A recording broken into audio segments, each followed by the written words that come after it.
E aí, doutores? Tudo bem com vocês? Na aula de hoje, nós vamos iniciar a parte introdutória referente ao sistema endócrino. Essa aula ela é de fundamental importância para que você compreenda, por exemplo, quais são os tipos de glândula que compõem o sistema endócrino, quais são os processos de sinalização hormonal, e o terceiro ponto, que é o ponto mais importante, o ponto-chave dessa aula, que é o que a gente chama de sistemas de retroalimentação positiva ou negativa, no livro do Gaito chamado de sistema de feedback positivo e negativo. Tá certo? Vamos entender esses conceitos chaves introdutórios do sistema endócrino? Então vem comigo aqui.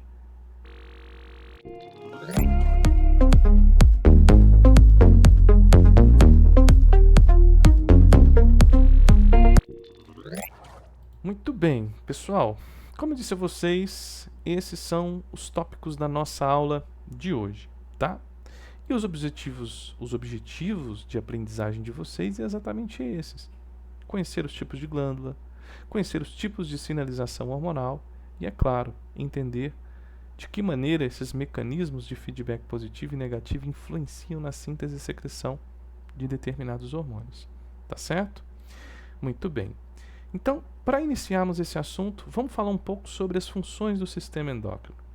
Gente, são tantas as funções, mas tantas as funções, que vocês vão perceber isso ao longo das nossas aulas. Mas, de maneira geral, é importante que você saiba que o sistema endócrino ele participa diretamente dos processos ligados à perpetuação da nossa espécie. E esse processo, ou esses processos ligados à perpetuação da nossa espécie, está intimamente relacionado com a nossa reprodução. E existem dois principais hormônios aí, intimamente correlacionados à produção dos espermatozoides e à maturação do folículo e do ovócito para que a reprodução ela seja garantida ou esteja garantida. É o hormônio folículo estimulante e o hormônio luteinizante, que são hormônios que dependem do hipotálamo para serem produzidos. E a gente vai falar sobre esse assunto ao longo das nossas aulas, tá? Então, garantir a reprodução é, sim, uma das principais funções do sistema endócrino. Promover o crescimento e desenvolvimento. Todos sabem que o hormônio do crescimento, também chamado de hormônio somatotrófico, né? Ou hormônio GH, é o hormônio responsável por induzir os processos de divisão celular e, consequentemente, o que? Fazer com que a criança cresça e se desenvolva, né? Agora, o hormônio por si só, ele é fundamental, mas ele precisa de outros hormônios para trabalhar em sinergismo com ele, para favorecer o crescimento.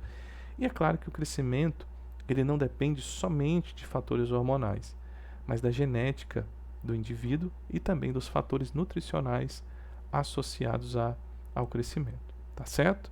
Bem, dentro desse contexto nós temos ainda aí um conceito mais amplo, né, mais geral, que é garantir a homeostasia. Homeostasia nada mais é do que um estado de equilíbrio.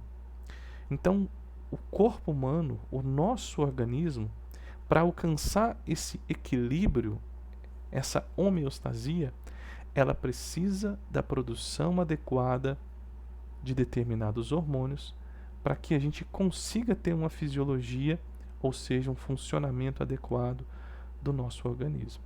Tá certo? Bem, tendo em vista essas considerações iniciais, é importante que você saiba que existe um fluxo de informações no sistema endócrino. E esse fluxo de informações, ele passa por uma célula secretora, a qual vai secretar e sintetizar um hormônio, e esse hormônio ele vai desencadear uma reação, uma função. Todo hormônio, pense comigo, ele carrega contigo uma informação. Essa informação ela pode ser para o crescimento, para o desenvolvimento, para processos relacionados à reprodução, a comportamento, seja lá o que for. Mas ele vai carregar uma informação. Então, uma vez que essa célula secretora produz um hormônio, ele precisa alcançar uma célula-alvo. Mas veja, ele alcança uma célula-alvo por meio da ligação em um receptor específico dessa célula-alvo. Então, quero que você tenha em mente que uma célula secretora, ao produzir um hormônio, esse hormônio ele vai desencadear um efeito sim, mas ele só vai desencadear quando ele se ligar a um receptor específico, ativando esse receptor e aí sim induzindo determinadas respostas mediante, é claro, aos diversos tipos de hormônio que nós temos. Beleza, gente? Muito bem. Por que eu estou falando sobre isso? Porque veja só, se você utiliza um fármaco que bloqueia o receptor de um hormônio, ele simplesmente deixa de exercer esse efeito sobre o receptor. E, consequentemente, a resposta induzida pelo hormônio, ela não vai existir. Então, é importante que você saiba qual hormônio, qual tipo de receptor. Entendendo esses processos, você entende depois muito bem a farmacologia. Tá bom? Bem, então vejam só, nós temos uma célula secretora, que é uma célula que sintetiza e secreta o hormônio. Nós temos o hormônio que vai transportar aí informações essas que pode estar relacionadas a crescimento, reprodução, homeostasia, controle do equilíbrio hidroeletrolítico, que a gente vai ver isso nas nossas aulas, né? E também a gente tem a célula-alvo, que é uma célula que, por meio de um receptor específico, ela vai reconhecer essas informações induzidas aí por ou pelo um hormônio. Beleza, gente? Tranquilos, né? Agora veja o seguinte, entendendo que o nosso organismo ele vai produzir hormônios, esses hormônios eles vão ser secretados por glândulas, né? Professor, todo hormônio é secretado exclusivamente por glândula? Sim, nós temos as glândulas que a gente chama de glândula endócrina, nós temos as glândulas exócrinas e as glândulas chamadas de anfícrinas ou mistas. Qual que é a diferença entre essas três? Vamos começar a falar sobre a glândula endócrina. Aqui está a representação de uma glândula endócrina. Veja que essa glândula endócrina ela não possui o que? Um ducto, diferente da glândula exócrina. Então, enquanto a glândula endócrina não possui ducto, a glândula exócrina possui ducto. Essa é uma das diferenças entre a glândula endócrina e a glândula exócrina. Outro ponto importantíssimo, e é exatamente por isso que ela é chamada de glândula endócrina, é que uma glândula endócrina produz e secreta os seus hormônios diretamente na corrente sanguínea. A glândula exócrina, ela não vai produzir, ela vai produzir, mas ela não vai secretar as suas substâncias na corrente sanguínea. Ela vai secretar as suas substâncias para fora da corrente sanguínea. E aí eu posso destacar para vocês alguns tipos de glândula endócrina e alguns tipos de glândula exócrina. A exemplo, nós temos a hipófise, também chamada de glândula pituitária. É um tipo de glândula endócrina. Os seus hormônios são secretados diretamente na corrente sanguínea. Nós temos também aqui no corpo a glândula, né, a sebácea, ou a glândula sudorípara, ou a gente tem as glândulas que vão secretar as enzimas digestivas, né? Quais são essas possíveis glândulas que secretam as enzimas digestivas? Lembra? Nós temos aqui na boca a glândula sublingual, a submandibular e a parótida. Todas são glândulas exócrinas. Glândulas essas que secretam as enzimas digestivas, que são substâncias fora da corrente sanguínea. Então vejam, para a gente finalizar esses conceitos, a glândula endócrina não possui ducto, a exócrina possui. A glândula endócrina sintetiza e secreta seus hormônios para dentro da corrente sanguínea. A glândula exócrina vai produzir, mas vai secretar suas substâncias, suas enzimas para fora da corrente sanguínea. Perfeito? Tendo em vista esses pontos, vocês já devem ter chegado à conclusão que a glândula anfícrina, também chamada de glândula mista, é uma glândula que vai apresentar as duas características, ou seja, ela vai possuir uma característica exócrina e endócrina. Nós temos aí a representação de glândulas, né, mistas, também chamadas de anfícrinas. O pâncreas, como assim, professor, o pâncreas? Veja só, o pâncreas produz insulina e produz o glucagon. Então, insulina e glucagon são hormônios que vão controlar a taxa de açúcar no nosso organismo, na nossa corrente sanguínea. Agora, o pâncreas também produz as enzimas digestivas, que estão presentes no suco pancreático. E essas enzimas digestivas vão ser secretadas exatamente no trato digestivo, lá no duodeno, por meio do ducto coletor, que é um ducto que se comunica exatamente com a vesícula biliar e com o próprio pâncreas. Beleza, gente?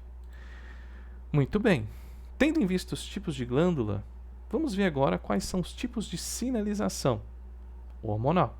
Olha aí, destacar um textinho para que a gente possa ler juntos.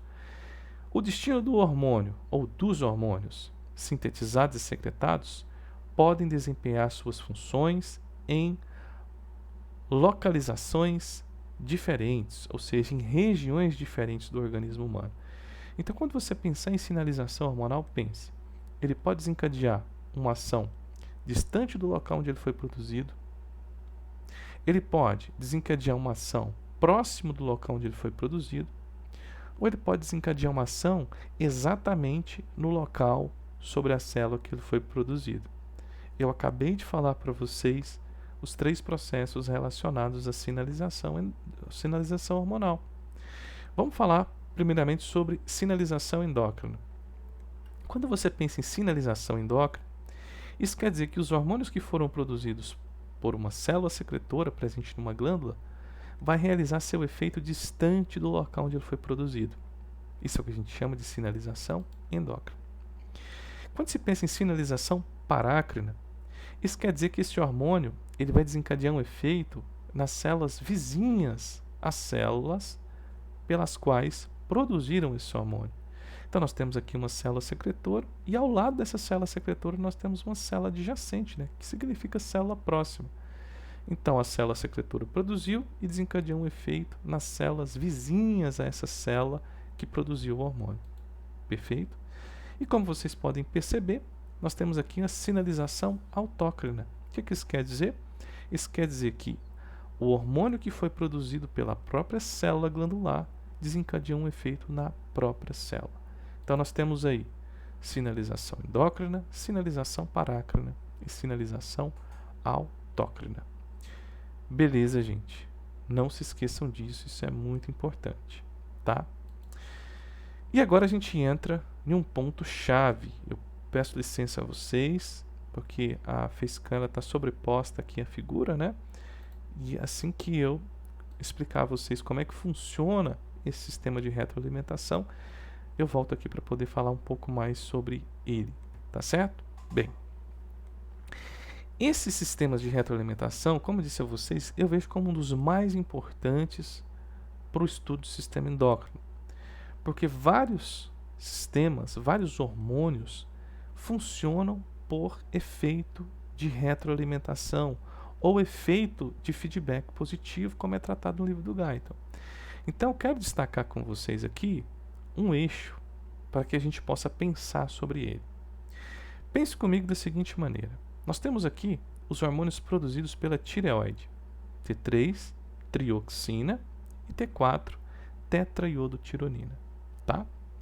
Bem, o mais importante aqui não é compreender esse eixo, mas como que esse eixo ele está relacionado com os mecanismos ou com o sistema de retroalimentação, tá? Então pensem comigo da seguinte maneira. Se o nosso organismo ele estiver com uma baixa concentração dos hormônios T3 e T4, a baixa concentração dos hormônios T3 e T4 leva a uma sensibilização do núcleo ou dos núcleos responsáveis lá no hipotálamo pela produção do hormônio TRH, que é o hormônio liberador TSH. Então vejam, todas as vezes que o nosso organismo ele se encontra com a baixa concentração de um determinado hormônio, o núcleo do hipotálamo ele fica sensibilizado. Essa sensibilização do núcleo nada mais é do que o que a gente chama de efeito de feedback positivo. Então, efeito de feedback positivo é um mecanismo pelo qual os núcleos hipotalâmicos serão sensibilizados para a produção desses hormônios. Então, o nosso organismo, a partir do momento que ele percebe que os hormônios estão em baixa concentração, ele entra no efeito de feedback positivo. Se esses hormônios estiverem em alta concentração, ele vai entrar no que a gente chama de efeito de feedback negativo. Então eu vou construir essa ideia com vocês, seguindo o roteiro padrão, o que a gente realmente estuda nos livros de fisiologia. Vamos lá? Então, começando por aqui. Se o organismo estiver em uma baixa concentração dos hormônios T3 e T4, o organismo vai entrar num efeito de feedback positivo, que nada mais é do que a sensibilização dos núcleos hipotalâmicos, fazendo com que ocorra a síntese e secreção do hormônio TRH, que é o hormônio liberador do hormônio estimulador da tireoide, que é o TSH. Esse hormônio, por sua vez, estimula a hipófise anterior a produzir e secretar o hormônio TSH, que é o hormônio estimulador da tireoide. Esse hormônio TSH, ao ser produzido pela hipófise, ele vai atuar na tireoide. E aí ele vai produzir o hormônio T3 e o hormônio T4. A concentração desses hormônios estava baixa. Agora, como a tireoide está produzindo esse hormônio, ele vai aumentando na corrente sanguínea e vai chegar um momento que a concentração desses hormônios vão estar acima do ideal.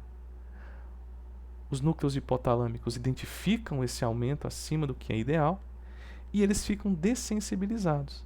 E essa dessensibilização do núcleo e da hipófise é o que a gente chama de efeito de feedback negativo ou retroalimentação negativa. Então, o que eu quero que vocês observem? Se a concentração dos hormônios estiver em baixa, o organismo entra no efeito de feedback positivo ou retroalimentação positiva para que eles sejam produzidos. A partir do momento que eles começam a ser produzidos, se eles estiverem acima da concentração ideal, a própria concentração acima do ideal dessensibiliza o hipotálamo e a hipófise, fazendo com que o organismo entre no efeito de feedback negativo ou retroalimentação negativa.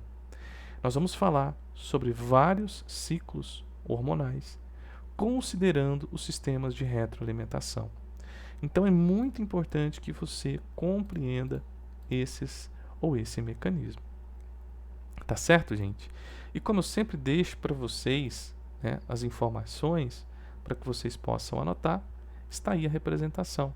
Efeito de feedback positivo ou retroalimentação positiva nada mais é do que a baixa concentração do último hormônio no eixo analisado sensibiliza, estimula núcleos específicos no hipotálamo. O hipotálamo, então, inicia o processo de secreção, iniciando o ciclo. Efeito de feedback negativo ou retroalimentação negativa. O aumento na concentração do último hormônio da cadeia no eixo analisado dessensibiliza os núcleos específicos no hipotálamo. O hipotálamo, então, inibe, ele fica dessensibilizado. Então, o processo de secreção faz com que o ciclo ele seja finalizado. Beleza, gente? Tranquilos? Eu espero que esse conteúdo tenha ajudado você a compreender um pouco mais sobre o sistema endócrino. Se ele te ajudou, se inscreva no canal, compartilhe. Um grande abraço e até a próxima.